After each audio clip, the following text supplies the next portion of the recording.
Tonight, a Larry King exclusive, 10 years in the making.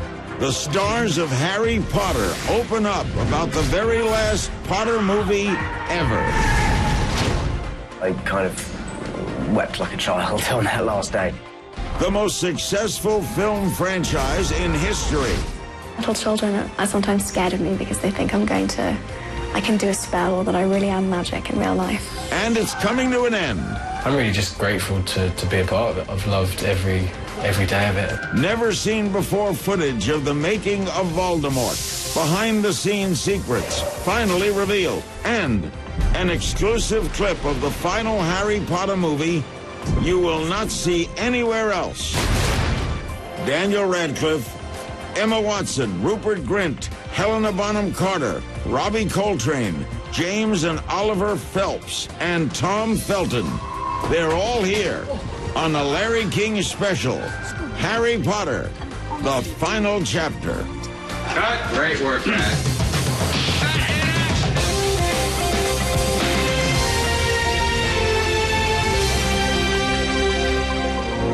I'm coming to you tonight from Harry Potter the Exhibition here in New York City. You might recognize Harry's Gryffindor dorm room. It's right behind me. You know, whether you're a muggle, a half-blood, or a full-blown wizard, it may be hard to believe that one of Hollywood's most successful film franchises ever is about to come to an end. From books to movies to a theme park in Orlando, J.K. Rowling's story about a young wizard and his adventures has become a pop culture phenomenon. The statistics are staggering. Over the past 10 years, the 7 films alone have made some $6 billion. Tonight, you'll hear secrets from the set. You'll see how the wizarding world was brought to the big screen. We'll even show you an exclusive, never-before-seen clip of the final movie just days before it opens. But first, a look back at how it all began. Be safe. Be strong. Harry Potter, the boy who lived, faces his biggest challenge yet. I can live forever. A final showdown with the Dark Lord Voldemort. An epic battle, 10 years in the making. The last Harry Potter. How's that feel? You know, very, very strange considering we've done it for 10 years. But it's also a wonderful feeling of achievement, and particularly, you know, I'm very, very proud of this last film, and it is the best out of all of them, I think. And yeah, I'm very, very excited. Also excited? Well, the millions of Harry Potter fans around the world who've been waiting years for this finale. From what I could see just shooting it, I knew it's pretty epic. It's as I think we do it justice. I definitely, yeah, I do. Now, join me and confront your fate. It's really serious. Voldemort is kind of rising again, and it's really quite disturbing because we're losing characters that we've known since the first book, and yeah, I think it's going to be really shocking just to see the castle just kind of collapse into this kind of burning piles of rubble. Come on, Tom. Let's finish this the way we started it. Together. Harry Potter and the Deathly Hallows, Part 2, is sure to be the biggest movie event of the summer. And will give fans the ending they've been waiting to see since we first met the young wizard in 2001's Harry Potter and the Sorcerer's Stone. It was 10 years ago that for the very first time we were able to see the wizarding world that until then was only imagined in books. Plenty of courage, I see. Not a bad mind either. There's talent. Up! Get up! We laid eyes on Harry Potter, an orphan who was made to live in the cupboard under the stairs by his aunt and uncle. There's no such thing as magic. Tormented by his cousin, feeling isolated and alone, who found out he was not only a wizard, but the most famous wizard of all. We were also introduced to his 2 best friends. Oh, are you doing magic? The book-smart, know-it-all Hermione Granger and Harry's sidekick, Ron Weasley. Stupid fat rat yellow. The books and the 7 movies so far have made stars out of the 3 then unknown child actors: Daniel Radcliffe, Emma Watson, and Rupert Grint. They have grown up before our eyes. It's really strange. That's the only way I can describe it. It's been, I mean, I was so young, it's difficult to remember much of my life before this thing happened to me. So it coming to an end is, you know, it's huge. I was 9 years old. You know, I was still losing teeth, if that puts it in perspective. I was still losing baby teeth. The first film was an instant hit for Warner Brothers, which, like CNN, is owned by Time Warner. But that wasn't a surprise. By then, Harry was already a household name around the world to the millions of fans of the books. And it was all dreamed up by an unlikely author, J.K. Rowling, who at that time was a single mother on welfare when she came up with an idea about a boy who does not know he's a wizard. Do you remember how, it's impossible to say how an idea came about. Mm-hmm. You remember, though, the creation of this concept? Yeah, it came to me on a train going from Manchester to London in England, and it came very suddenly. What came? The idea for this boy who didn't know what he was. And until he was 11, and then he got this invitation to go off to wizard school, and I had this very physical response to the idea. I felt so excited. I just thought it would be such fun to write. The first book was released in 1997, marketed as a simple children's book by a first-time author. Many people, including Rowling herself, did not have high hopes for it. In all honesty, I didn't think it would do this well with anyone. I thought I was writing quite an obscure book that, if it ever got published, would maybe have a handful of devoted... Because I thought it is kind of a book for obsessives. I thought, well, maybe a few people will like it a lot. I never expected it to have broad appeal. Rowling, who was turned down by several publishers after she wrote the first book, has become one of the richest women in the world, so successful she's reportedly surpassed even the Queen in wealth. Rowling's story spawned 7 best-selling novels, which have sold more than 400 million copies. The books are available in 200 countries and have been translated into some 70 languages. Each release of a new novel was a cause for celebration for fans who lined up days in advance to be the first to walk out with the latest story. But in 2007, when Rowling released the final chapter of the series, Harry Potter and the Deathly Hallows, we knew it would eventually come to this. The boy who lived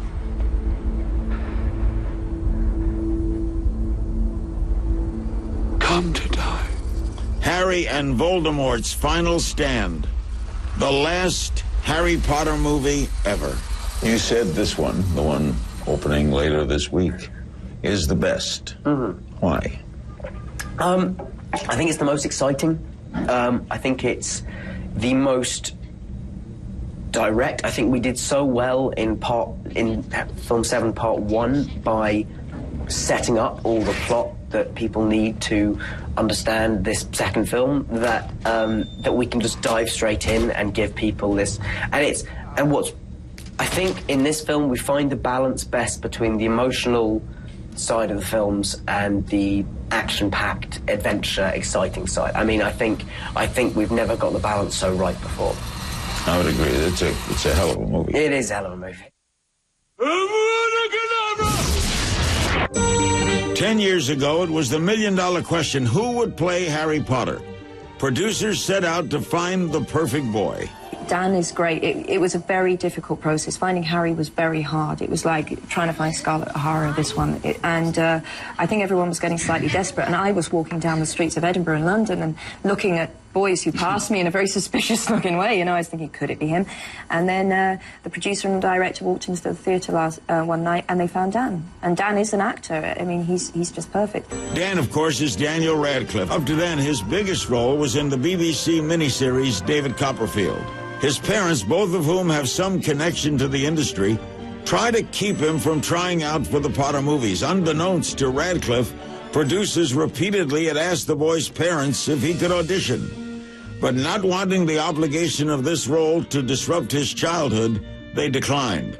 Eventually, fate stepped in one night at the theater. I was sitting in the theatre and minding my own business with my mum and dad, and in front of us was sitting the producer of Harry Potter, David Heyman, and the screenwriter, Steve Clovis. And I was completely unaware of why this man kept turning around and looking at me and sort of staring at me throughout the show, and I just didn't know what to make of it. Then I remember my dad and my mum getting quite flustered, and eventually that was the moment that they said, well, maybe this is just meant to be. Let's let him audition. How'd they tell you got it? I was in the bath, and my dad got the phone call downstairs, and he came in and said, "You've got the part." And I was just very, very happy. And how old were you? I was 11. I think I just turned 11, and yeah, had no idea what the implications were, but knew that probably meant that I bought myself a half an hour extra before I had to go to bed that night. The implications were, of course, that Radcliffe's life was about to change forever. Did you have a normal boyhood? It's very hard to say. I mean, no, I suppose is the short answer. I certainly didn't have normal teenage years, but equally I don't really know what normal means. I mean, was I happy and healthy and surrounded by fun and love? Yes. And that's kind of really all you need. And I was also surrounded by inspirational, interesting people from a variety of different backgrounds. So many child stars, for want of a better term, kids who become famous early, have major problems. Yes. You didn't. Can you explain that? Kids are not supposed to be famous at 11. No, they're not. I think what I put it down to is the fact that I think it's very different doing it in England than it is doing it in America. I think when you do it over here, you're treated as a star first and a child second. Whereas in England, I think it's the other way around. You're treated as a child first, and then you're also an actor on these films who, but I don't think anyone panders to it as much, possibly in England, as they do in America. But thankfully, I have not gone massively off the rails. Have you enjoyed it? Oh, yeah, immensely, absolutely.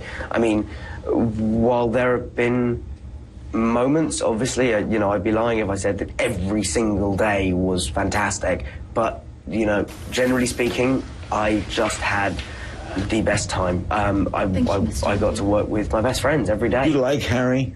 Yes, I do. Very, Anything very you much. don't like about him? Yeah, of course. I mean, he's kind of arrogant and pretty selfish at times. Not so much in the later films, but he's and also I think there's often a little bit of the smell of burning martyr about Harry. He kind of he occasionally, I think, likes the fact that it's all on him. And I mean, I think there's a line Snape says about Harry where he says he seems to relish his fame. And while that's not obviously true, there's a certain part of it. He does have a bit of a hero complex, I think, and I think he thinks he always has to be the hero. Yeah, absolutely. Which I suffer from myself sometimes. Really? I think so, yes. Not wanting to be typecast forever as Harry Potter, Radcliffe began branching out.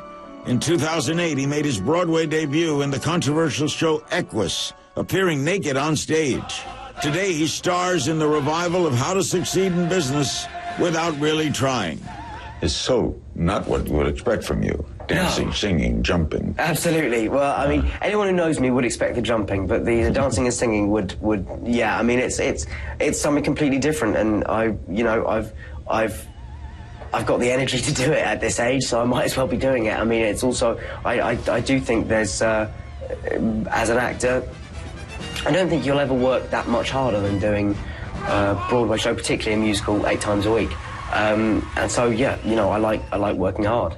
That's the other thing that I think Potter has instilled in me is a work ethic that I now, I love to work. How have you kept a balance through all of this? I think the most important thing for me to remember is that it doesn't matter who would have got this part, they would be receiving this kind of attention and this, much. When you step out of the car at a premiere and you get hit by that wall of noise and screaming, you have to. It's very important for me to remember that they would be screaming for somebody else had he got the part. It's not about me. It's about the franchise and the character. So that I kind of have to think about a lot to help just keep it in perspective and stop myself getting big-headed. J.K. Rowling created a unique world within the pages of her Harry Potter books. A world where cars fly, wall portraits talk, books try to eat children, magic spells are cast with the simple wave of a wand. Fantastic, Ginny. And where Ralph Fiennes transforms into Voldemort. We'll be showing you more of this exclusive footage in just a moment. It's a really interesting... there's an awful lot of very complex challenges in the Potter books, and J.K. Rowling's writing is great, and she gives a lot of very good description. But writing something down on the page and then translating that into a moving image is difficult because, you know, everybody has an idea when they read the book of what something might look like. Tim Burke has been the visual effects supervisor on the Harry Potter films for the past 8 years. His job? Trying to make everything that happens at Hogwarts look real. I think visual effects in Harry Potter go hand in hand. I mean, you can't make the films without them. Burke leads a team of hundreds of production wizards who make movie magic on the big screen. I don't think the audience would realise quite how many effects there are in these films, especially down to the environments. It's quite startling when we show people what was actually shot and there's an actor in front of a green screen, and then what was in the final film, and he's standing in the Scottish Highlands. It often surprises people. What's that down there? Thankfully, our 3 hero actors in all the films, you know, have basically learned how to act on terrible sort of green screen stages with nothing else to work off, which is essential for us because, you know, it's only through their performance that you can then really believe that world existed when we've added it later on. And out of the roughly 200 creatures Burke and his team created for the films, he has his favorites. Most of them are probably animated characters. When we did the Hippogriff on the 3rd film, that was a very big technical challenge. At the time, maybe it'd be easier to do now, but at the time it was certainly a very difficult, complex thing to do. But it was a very big character in the film, and we had to do a lot of complex things involving Harry having to ride and then fly on the back of it.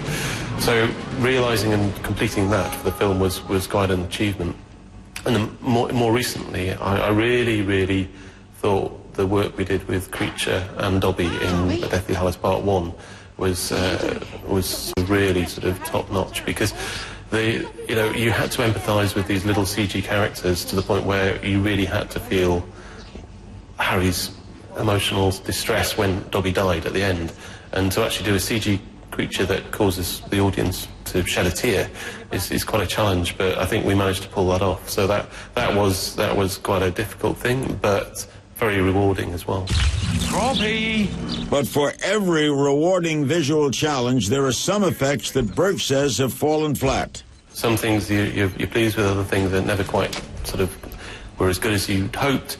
I think for me, if I'm completely honest, it would probably Grawp on the 5th film. Didn't quite hit the mark, unfortunately. We weren't really quite sure how believable he was at the end of the day. So that was very disappointing, to be honest. But, you know, you can't win them all, so... One of the most important transformations Tim and his team have done, turning Ralph Fiennes into the Dark Lord Voldemort. In this exclusive video, seen for the first time ever publicly, we're able to show you how it was done. The face is something we've finessed the technique over the years, and basically Ralph Fiennes wears makeup, prosthetic makeup, and then a matrix of dots that cover the area of his face that we have to replace with our digital prosthetic. We film Ralph Fiennes in all of the action sequences and all of the drama set pieces just normally, and then remove his real nose in the computer afterwards and replace it, after we've tracked the movement of his head in the computer, we replace it with our CG snake nose, and that actually is animated as well. So there are moments where we flare the nostrils to emphasise a point when he's speaking or talking. So there's animation goes into that as well, but it all has to be relit and textured to look like it was his real skin, and that's done through a lot of sort of reference photos that we take for every set where we film him on, and we use those to help light the skin. Another one of Burke's favorite effects, the Monster Book of Monsters from Harry Potter and the Prisoner of Azkaban. This is a great sequence where the book actually comes alive and it tries to get Harry when he's at the Licky Cauldron. And this was done with a combination of a practical, animatable prop that could actually open its mouth. The idea is it's got these teeth here, and you can actually see it snap and try and get Harry. And there's a great fun scene where he's trying to, well, the book's trying to eat him. And we've got a combination of a CG animated book and a practical book that we used on set. And we animate all of these little tentacles as well. So that was something that we could film practically on the set with Dan and a real animatable book.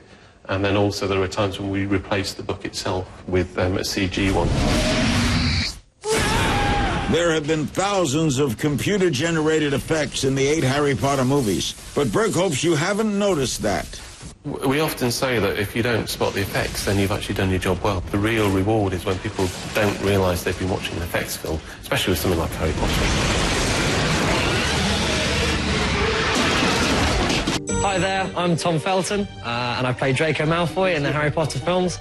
It's been an incredible 10 years, and I've been very, very lucky to have been at Hogwarts for the last 10 years. So I wanted a chance to say thank you very much, and I really hope you enjoy the last film. In Harry Potter and the Deathly Hallows Part 2, gone is the innocence of childhood. Harry, Hermione, and Ron face real danger, life and death. A different film, really. It's all kind of quite tense. I think people will be shocked about how brutal I think we see it as. I mean, the last 2 films were dark for me to play them and to be in that world every day.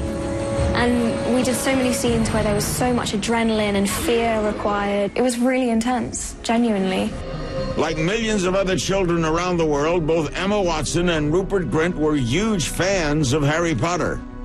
Whenever I was reading the books, I always felt like a strong connection to Ron. I even entered like a lookalike competition that was in the paper. And yeah, I won the best Ron. I loved those books. My dad used to read them to my brother and I. I just loved them, and I always loved Hermione. Watson and Grint have spent almost half of their lives playing Hermione Granger and Ron Weasley. And now, with the release of the final film, they look back to the beginning. Recently I saw our first audition when I first met Dan and Emma, and yeah, it does seem like such a long time ago. Nicholas Flamel is the only known maker of the Sorcerer's Stone. The what? I think we were just kind of reading. It was a scene from the forbidden section of the library, and yeah, I remember seeing my voice. I was like really kind of quite awful dodgerish. Like it was a real proper Cockney. The 3 young stars have gone through so much together, becoming famous the world over at such a young age. It's been 11 years of quite an intimate process where you're kind of with each other every day, all year, every year. It's quite a unique kind of thing we've kind of shared with each other, I think. So, what do they really think of each other? Dan, he's always been quite hyperactive, quite loud. Yeah, he's very funny. Dan is the most energetic, hard-working, kind person. He works very, very hard. So he's pretty incredible. Yeah, I mean, Emma used to do things all the time. She's great. She's really kind of caring. He's a real eccentric. He's a genuine eccentric. I've never been to his house, but I would love to go because it just sounds like it's full of the most magical, wonderful and weird things. He has llamas and miniature pigs, and he's bought a hovercraft, and he has a cow on one of his roofs in his house in London, and he bought an ice cream van that genuinely works. And it's funny because he's this very quiet guy, but kind of just loves crazy stuff. Did you hit it off with Emma and Rupert right away? Yeah, I think so. I You mean, I grew up remember, together, right? yeah, we kind of had to, and we did. You bonded. Yeah, and I mean, Rupert and I particularly, Emma was always the, you know, kind of, when it came to preventing herself from laughing on set, she was the best. Rupert and I are terrible. During our interview, Rupert had some fun and decided to ask some questions of his own. Okay, maybe they want to know. On the last day, I brought them both a trumpet. Yeah, they probably know why a trumpet. Do you know why? I just because he's mad and he's Rupert, I imagine, but I don't know. No, is that? It's crazy. I don't know if there is another reason behind it. There's no reason for a trumpet. No. Okay, so Dan, would you ever consider dyeing your hair ginger? Yes, but only for him. In a private moment. At his request, I would do that. And for Emma? Emma, who do you like best, me or Dan? Of course. Neither.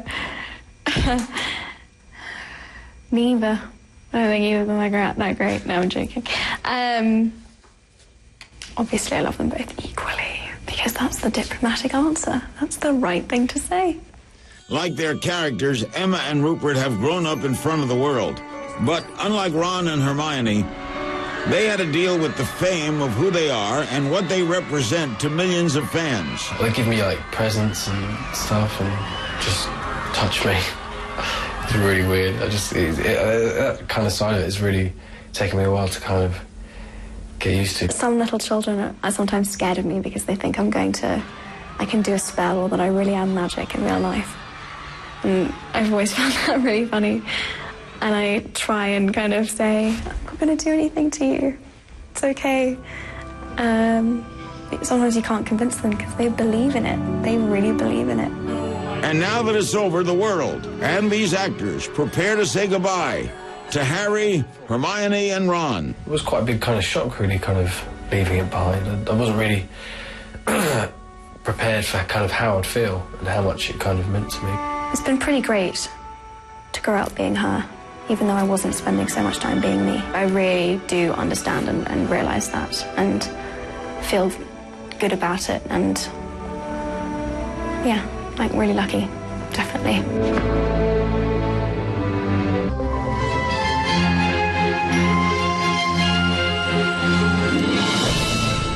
I'm standing here in front of Hagrid's hut. Hagrid, the half-giant, of course, was a friend and confidant to Harry and Ron and Hermione during their years at Hogwarts. Robbie Coltrane has played Hagrid since the beginning of the series. He's just one of many acclaimed British actors in this very talented cast, including people like Maggie Smith and Alan Rickman and Helena Bonham Carter. Tonight, Robbie and Helena open up about Harry Potter and why these may have been the roles of a lifetime. Welcome, Harry, to Diagon Alley.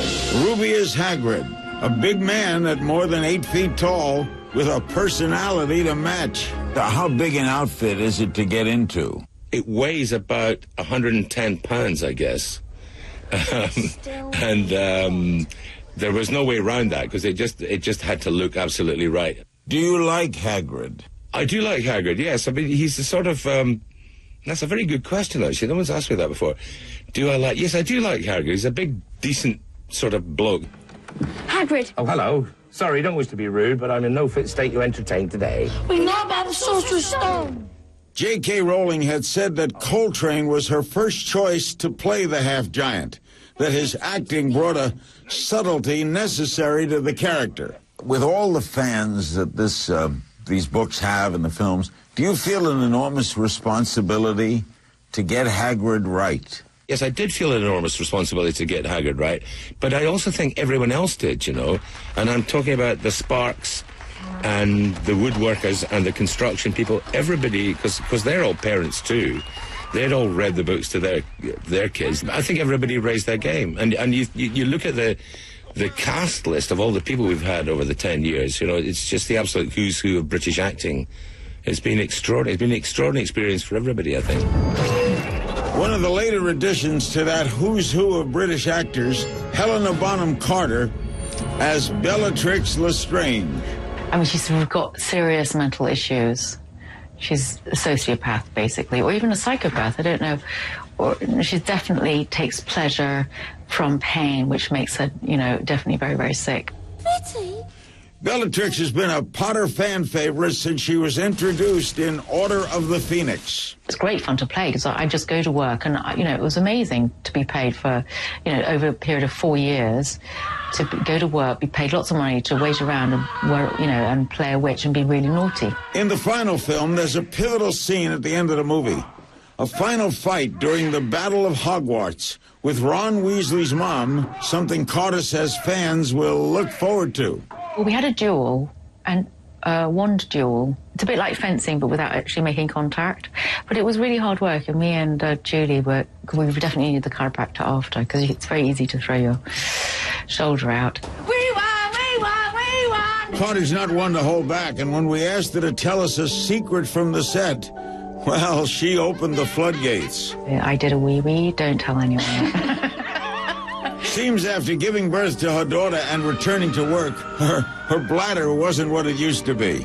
I'm barely able to stand up, let alone jump around screaming. Bellatrix screams. Now, anybody who's had a baby, you'd know that if you scream you just had a baby, nothing's, you know, everything, you know, it's Niagara. I did 25 takes. But I just thought, you have no idea what's happening down there. Larry, you did ask me. Carter's played many quirky characters over the years, but said she has an affection for Bellatrix and her time on Harry Potter.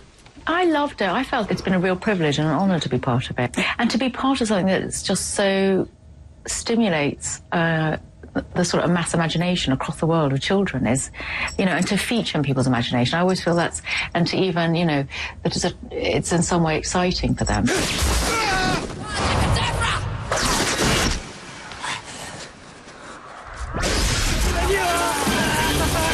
From the wizarding world on the screen to the wizarding world of Harry Potter at Universal Studios, Florida, where in the past year, millions of Potter fans have gone to get an up-close look at where Harry and his friends called home. It's great you can walk around, there's snow on the rooftops, but everyone's in short sleeves. It's brilliant. And just seeing all their faces, they're just in awe of it. I think it just shows to us how much it means to people. We asked James and Oliver Phelps, better known as Fred and George Weasley, to give us a tour of the park. From Dumbledore's office. The actual books on here are actually all detailed in about wizarding matters. To Ollivander's wand shop. Perhaps this.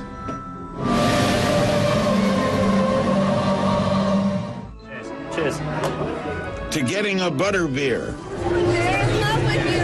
And as you can imagine, the fans took notice. It's quite funny, like when we're walking around here earlier, like people just coming up to us and talking to us like with Fred and George, which is pretty neat. There was a lot of people taking photos and everything, which is quite surreal, really.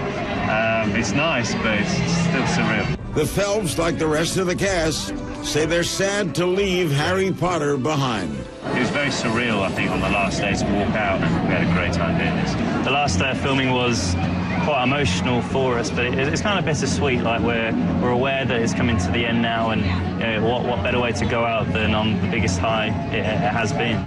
Our work is done. 10 years in the making. And soon we'll see the last of Harry Potter. And in just moments, we'll show you an exclusive clip of the final movie. From the beginning, this story of a little boy who didn't know he was special has touched millions of people around the world. Why is it so successful? I think it's due to a lot of things. We love an underdog. I think the world of J.K. Rowling is so meticulously thought out that people like me, who like to geek out about these things, can get wrapped up in the wizarding lore and the world, and it's so complete. I think we love that. We love magic. We love the idea of that. And it's a testament to just the brilliance of the writing. What I really loved and what I think that people really love and why the stories are so enduring and why they touch so many people is because the characters are so real and flawed and beautiful and inspiring and lovable, just completely lovable. As actors, crew members, and fans prepare themselves for the end of Harry Potter, a few statistics. In the past 10 years, Harry's famous lightning bolt scar has been applied to Daniel Radcliffe's forehead an estimated 2,000 times. 588 sets have been created, and Harry has gone through 160 pairs of glasses and some 70 magic wands. But as the final Potter film is about to open, all that is now history.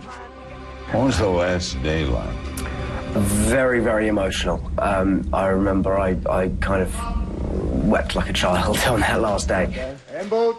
It was kind of like the last day of school, and I remember packing up the dressing room.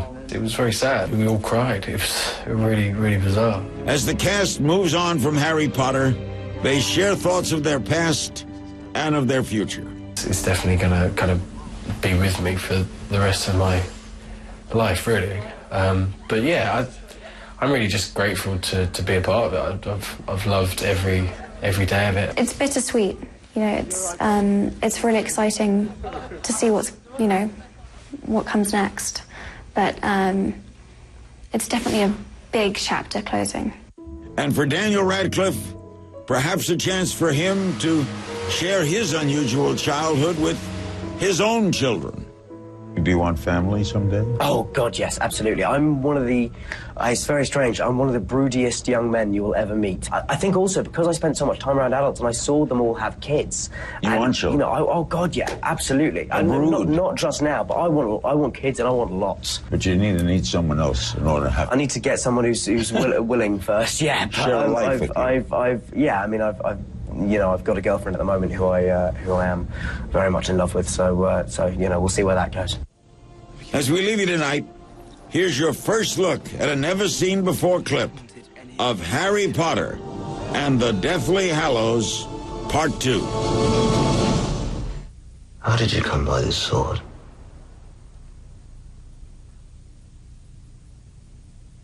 It's complicated. Why did Bellatrix Lestrange think it should be in her vault at Gringotts? It's complicated. The sword presented itself to us in a moment of need. We didn't steal it. There is a sword in Madame Lestrange's vault identical to this one, but it is a fake. It was placed there this past summer. And she never suspected it was a fake? The replica is very convincing. Only a goblin would recognize that this is the true sword of Gryffindor. I need to get into Gringotts. Into one of the vaults. This is impossible. Alone, yes. But with you, no.